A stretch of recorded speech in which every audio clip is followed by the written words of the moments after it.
പ്രിയപ്പെട്ടവരെ, നാം പറയാറില്ലേ, അവൻ നല്ലവനാണ്.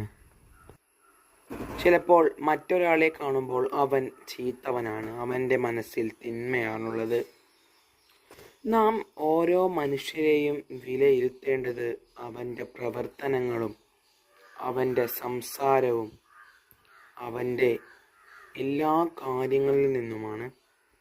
നമുക്ക് പെട്ടെന്ന് ഒരു അപരിചിതനെ കണ്ടാൽ നാം അവരോട് സംസാരിച്ചു കഴിഞ്ഞാൽ നമുക്ക് മനസ്സിലാകും ഇവൻ എത്തരക്കാരനാണെന്ന്.